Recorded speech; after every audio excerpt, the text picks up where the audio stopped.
Spoofing in general is the act of pretending to be someone else in order to get access to a system or intercept data. Friends, this video will include different spoofing methods used by hackers as well as attack strategies, starting with methods like IP spoofing, op poisoning, DNS spoofing, and email spoofing. Then we will dive into attack strategies that utilize spoofing, like the man-in-the-middle attack, the Smurf attack, and session hijacking. Let's start. The ultimate goal of IP spoofing is to execute cyber attacks without being detected. Friends, today we talk about IP spoofing, but first, if you watch the whole video, by the end I will share with you a tip to protect yourself and your loved ones from social engineering situations. Every device connected to a network has an IP, or Internet Protocol address. When information is sent across the internet, it is sent in a packet with the source and destination IP addresses. Just like a letter sent to a mailbox, it has the details of the sender and the receiver. IP spoofing takes advantage of this process by faking the source IP address inside the packet. Malicious hackers take advantage of this process in order to hide their IP address when executing attacks on targets. They can even amplify this process by sending as many IP packets as possible in order to disrupt someone else's internet service via a denial of service attack. Hackers do this to fool the target device into trusting the source IP address in order to execute their hacking activities. One way to protect yourself from IP spoofing is to use a VPN, which encrypts your traffic and hides it from hackers. In today's world, hacking techniques have evolved significantly, and that includes social engineering situations. Unfortunately, social engineers can take advantage of people with good manners and intentions. One of the tricks used by social engineers is the use of business cards. Don't trust someone just because they have a business card. Social engineers use fake business cards to try to get access to certain places. If you are presented with a business card, always verify the information before taking any action. Remember to use a VPN. Stay safe, and I will see you in the next one. OP stands for Address Resolution Protocol. Op poisoning is one of the most common ways hackers execute a man-in-the-middle attack. To understand how it works, let's explain how Address Resolution Protocol works in normal communication circumstances. Let's say device 1, which is a PC in a network, is looking for device 2, which is a router. The PC will send a broadcast message on the network that includes the IP address of the router in the hopes of getting the router's MAC address. Since the router has the IP address that the PC is looking for, the router will share its MAC address, and the PC will save it in an op cache table for all future communications. Malicious hackers take advantage of this process. They intercept the broadcast message and send the op response again, but instead of responding with the hacker's IP address, they spoof the IP address of the router. Now, the MAC address that will be stored in the op cache table will belong to the hacker's device, not the router.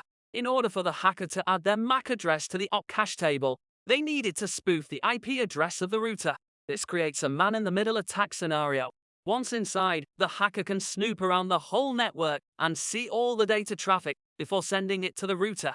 Op poisoning techniques can sometimes depend on insecure network protocols like HTTP, FTP, and Telnet. Having said that, hackers can always find their way inside a network through other techniques. I hope you found this video helpful. Remember to activate multi-factor authentication.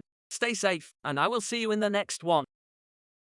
Okay, friends, today is about DNS spoofing attacks. First, DNS stands for Domain Name System. Sometimes this is referred to as DNS cache poisoning. This is basically a cyber attack that manipulates the domain name system to redirect network traffic. Basically, what DNS does is translate human-readable domain names like youtube.com into an IP address that a computer can understand. DNS spoofing is maliciously associating a domain name with a different IP address. Okay, let's explain this in a different way.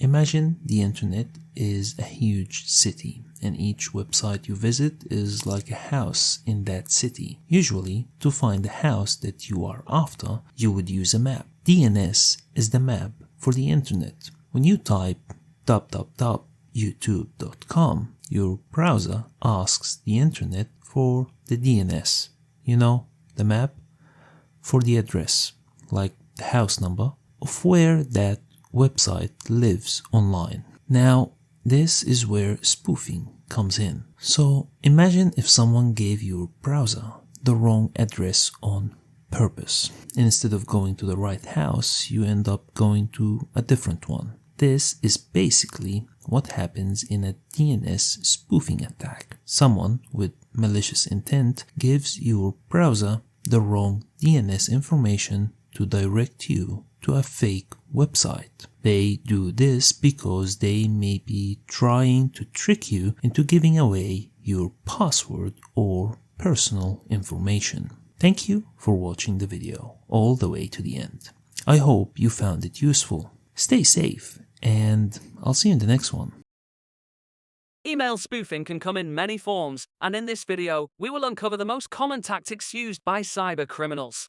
In simple terms, it is a deceptive technique employed by malicious hackers to forge the sender's email address, making it appear as if the email is coming from a trusted or legitimate source when, in reality, it is not. This is a common cyber threat, and understanding its mechanics is crucial for anyone navigating the digital landscape.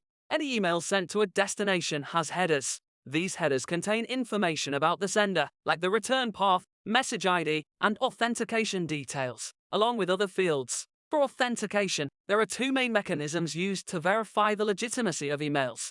These are the Sender Policy Framework and Domain Keys Identified Mail.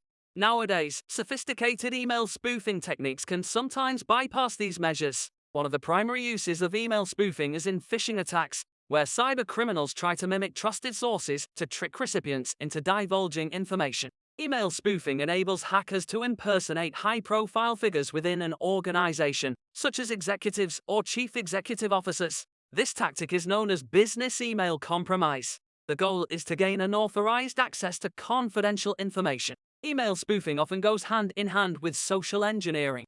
Attackers leverage psychological manipulation to exploit individuals. Mitigation and prevention methods involve a multifaceted approach. This includes employing email authentication protocols, educating users about recognizing phishing attempts, and implementing advanced threat detection tools. Email spoofing techniques evolve to overcome new security measures. This is why it is important to always stay vigilant. Thank you for watching the whole video. Remember to use a password manager. Stay safe, and I will see you in the next one.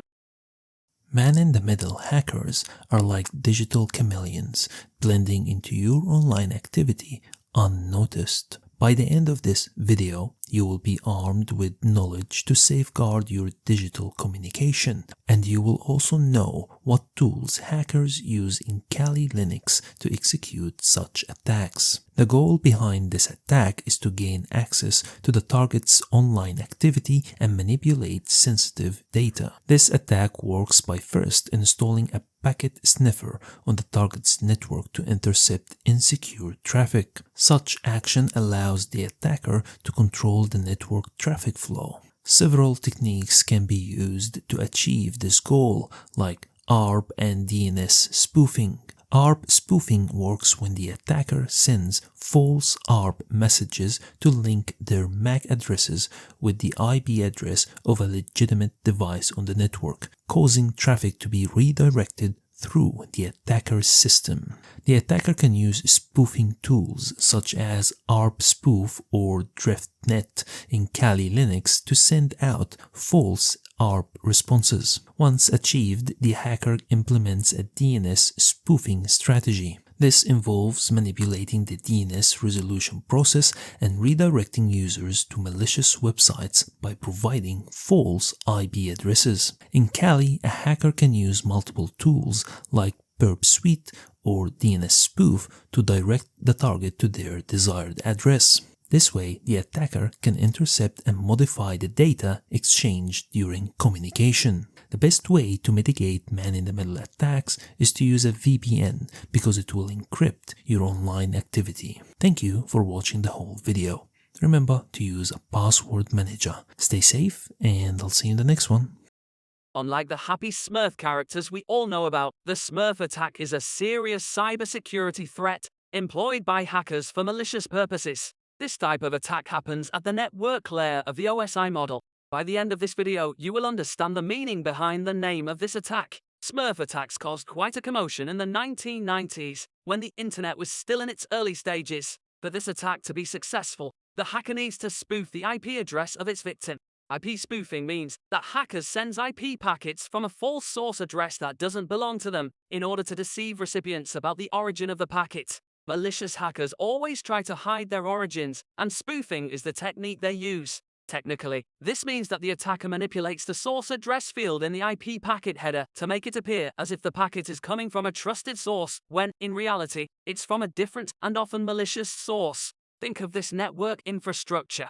Let's say we have two devices. A is for the attacker, and B is for the target, and we also have about 3,000 hosts on the network. These hosts are basically the Smurfs. The attacker has an IP address of 4.4.4.4, and the target has an IP address of 4.4.4.5. The hacker will spoof the target's IP address and send an ICMP echo request message to the 3,000 hosts on the network, which will make them think it is coming from the victim or the target device, meaning that the IP address sent from the hacker is now 4.4.4.5 and not 4.4.4.4. The act of changing of the IP address is the IP spoofing. This packet will now be sent to the router broadcast IP address, where the 3,000 hosts exist, and the router will believe it is coming from a trusted source. Once this huge number of hosts receive this spoofed ICMP echo request message, they will respond with a number of ICMP echo reply messages directed at the target.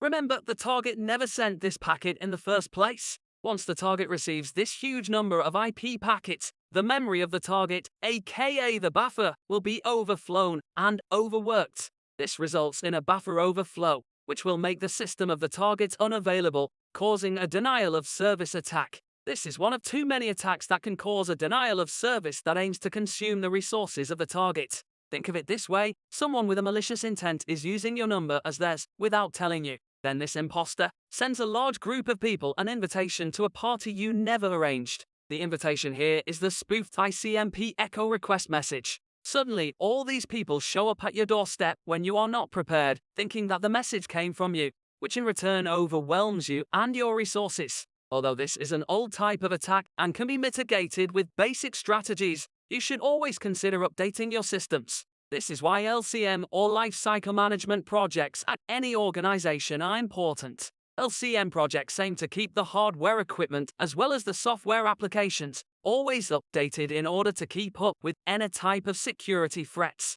Another way to mitigate such an attack is to disable the ping commands on your network devices and activate them only when needed. When it comes to the reason behind this name, the key similarity between the attack and the cartoon characters is the idea of a large group overwhelming a target. In cybersecurity, naming conventions always aim to provide a quick and recognizable reference for a specific attack type based on its characteristics. This is why the name Smurf attack captures the essence of this attack, a coordinated and amplified assault, much like the way the Smurfs work together. Thank you for watching the whole video. Remember to use a VPN. Stay safe, and I will see you in the next one. When a user visits a website, a unique session identifier is generated and stored as a token. This token is often stored as a cookie on the user's device. The cookie is used to authenticate and authorize subsequent requests during that session. A session typically refers to the time a user spends interacting with a website from the moment they log in until they log out. Session hijacking involves an attacker intercepting and taking over an active user session. This unauthorized access allows the attacker to assume the identity of the legitimate user and potentially perform actions on their behalf. One of the ways to conduct a session hijacking is a man-in-the-middle attack. This happens by intercepting communication between the user and the server to capture session data. Session fixation and session sidejacking are two types of techniques that hackers use in order to implement a successful session hijacking attack. Session fixation happens when attackers fixate a user's session identifier, forcing them to use a session controlled by the hacker. While session sidejacking happens by capturing unencrypted session data from a user's network communication. The best way to prevent such attacks is to avoid using public Wi-Fi and implement a VPN. Thank you for watching the whole video. Remember to activate multi-factor authentication. Stay safe, and I'll see you in the next one.